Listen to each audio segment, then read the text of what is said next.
Ladies and gentlemen, we are at the Warsaw Royal Castle, an estate that served as a residence for king and monarchs of Poland for centuries. Follow me and my guests as we unravel the story and history of this amazing place on Poland Daily History.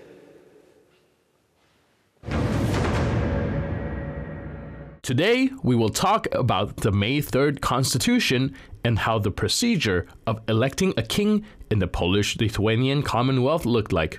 The May 3rd Constitution was passed in the Parliament in 1791 in an attempt to strengthen the country and save it from Russian domination. It was the second modern constitution in the world after the US Constitution.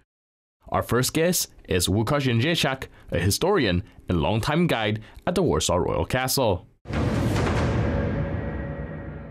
So Poland has made one last attempt at avoiding being partitioned, and one of the ways they try to do that is through the establishment of a constitution, which ended up being one of the few countries that have adopted it at the time. Can you tell me more about the constitution? Konstytucja 3 maja była jedną z ostatnich wielkich reform. The Constitution of May 3rd was one of the last great reforms carried out by the king and the so-called reform faction. It aimed to introduce the basis for a modern Polish state. The divide between Lithuania and the crown of the Kingdom of Poland was liquidated. There was a full unification of the two countries into one great republic. The taxes, parliament and army were reformed. A hereditary monarchy was also introduced. After the death of Stanisław Augustus, the authority was to go back to the Wettin dynasty, which had ruled before, the descendants of Augustus II and Augustus III. The status of Poland as a protectorate of Russia was ended. It wasn't deemed acceptable for any other nation to interfere in the internal matters of the state. Rich representatives of cities belonging to the king were also allowed to be represented in the parliament, and from now on had some influence on future governments. It was the first European constitution and the second in the world, which formed the foundation of a new, modern European state. This particularly angered the Russians and Prussians, who wanted to weaken Poland. The timing of the constitution was key. Russia was busy waging a war against Turkey. Prussia and Austria, also hoping for a weak Poland, were involved in suppressing the French Revolution, which erupted in 1789, so this was the best possible time for a new constitution to be adopted, when all the great powers threatening us were preoccupied with other conflicts. The opposition was also in disarray because the constitution was enacted without the presence of the so-called hetmanship faction, which was against the reforms. Uchwalono konstytucję przy nieobecności stronnictwa hetmańskiego, które było przeciwne reformom. How does the environment of Warsaw look like? How does the castle look like during the time when they are trying to establish that constitution? Zamek w okresie panowania Stanisława Augusta stał się centrum. During the reign of Stanisław Augustus, the castle became the center of culture and art in Poland. Marcello Bacciarelli decorated the canvases depicting Polish history with Casimir the Great, the Treaty of Kotin, after a successful war against the Ottoman Empire, and the Battle of Vienna, also against the Turks. He made portraits of kings that we can admire in one of the rooms of the castle to this day. He also depicted the so-called Thursday suppers, weekly meetings of the nation's intellectual elites were held, where various topics were discussed. Outstanding writers, artists, architects, painters, poets were invited. The king was the main patron of this, and under his reign, Warsaw, without a doubt, became the cultural capital of Poland. But in the end, the constitution did not last. And how did that came about?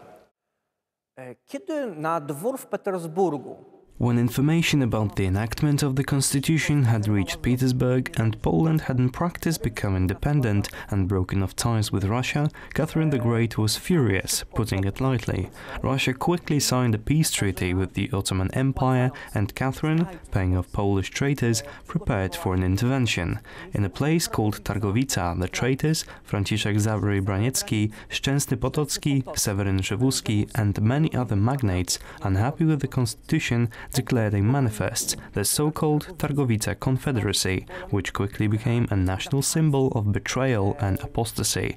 At the request of the representatives of the Targowica Confederacy, the Russian army crossed the Polish border, aspiring to overthrow the authorities. Of course, many of the traitors were working against Poland. For example, Prince Ludwik Württemberski, who commanded the Polish army in Lithuania, decided to betray Poland and switched sides. His forces either dispersed or avoided all battles with the Russians. The complete opposite was done by heroic commanders such as Tadeusz Kościuszko or Józef Poniatowski, the nephew of King Poniatowski. They fought for freedom and for the constitution. The tragedy for the king was joining the Targowica Confederacy in an attempt to salvage whatever he could. He deluded himself, thinking that by doing this, the constitution, or at least some of the reforms, could be saved. In my view, what should the king have done? He wasn't a warrior, but he should have gone out to the army and fought together with them, lead by example, and only give up once the Russians were in Warsaw. Only then should he have said, yes, we surrender. His problem was that, because of bad advisors, he joined the Confederacy too early.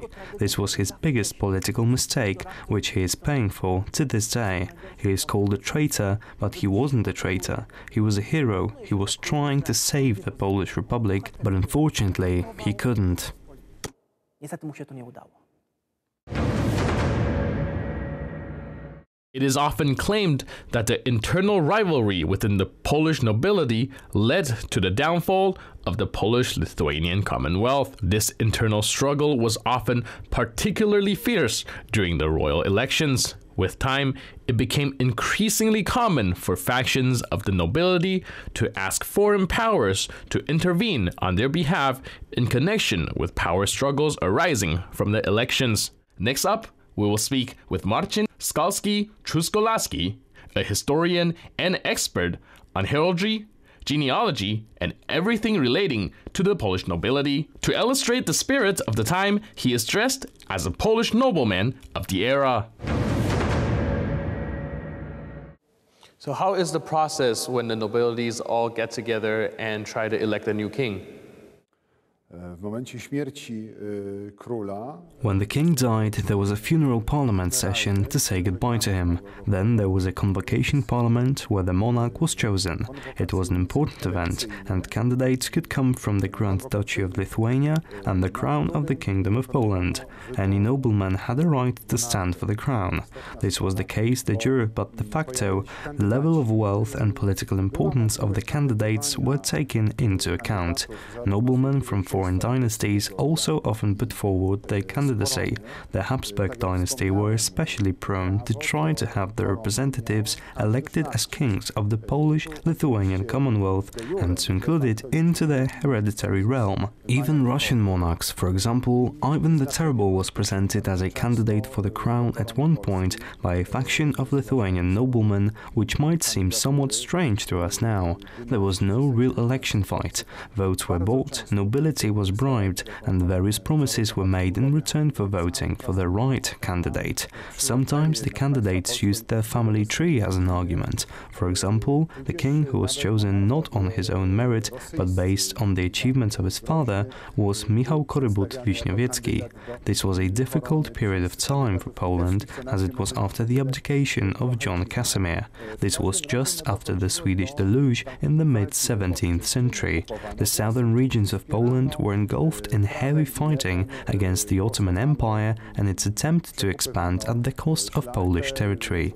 The nobleman chose Michał Korybut-Wiśniowiecki as a king based on the great deeds of his father, Jeremy Wiśniowiecki, who was considered a hero by the nobility for having fought against the Ukrainian Cossack uprising led by Khmelnytsky. He wasn't a fortunate king, his reign was short, but again we have an example of a hetman, a military commander-in-chief who opposed the king. This time it was the later King Jan III Sobieski, who at the time was a supporter of France. Michał Korybut was supported by the Prussians, so in the pre-election time not only did Polish political battles play a role, but foreign ones too. The king was chosen on an electoral square. We have two places in Warsaw where kings were chosen. One is in Wola, we have a statue there now. It's located south of the Powązki Cemetery. Most of the kings were chosen in in Wola. It had an electoral hut for the senators to make their decision. The second one was located right next to a lake in the Praga district. This is where people from all provinces turned up for a royal election because attendance was important, so the more people turned up, the more weight the election had. Then, in the 18th century, when there were civil wars between confederacies, one confederacy supported one king and another supported another. The higher the attendance to vote, the more sure and valid the position of the king was. It was different to what was happening in other countries, where the selection of the king was based on being next in line in the dynasty, while in Poland, the king had to be selected by the majority of the crown of the kingdom in Poland and the Grand Duchy of Lithuania. It was also during this time that the tradition of appointing an interim leader to rule for a period of time after the king's death was established. This interim leader was traditionally a Polish Catholic archbishop. Który tradycyjnie był nim katolicki prymas Polski na okres bezkrólewia interrex władał Polską. Here at the Warsaw Royal Palace, we learned the history and story of Polish democracy and how the parliamentary system came to be. It later on became an influence to Europe and to the whole world. It is not just a story of the castle, but also the story of Warsaw and the story of Poland. That's it for today. See you next time on Poland Daily History.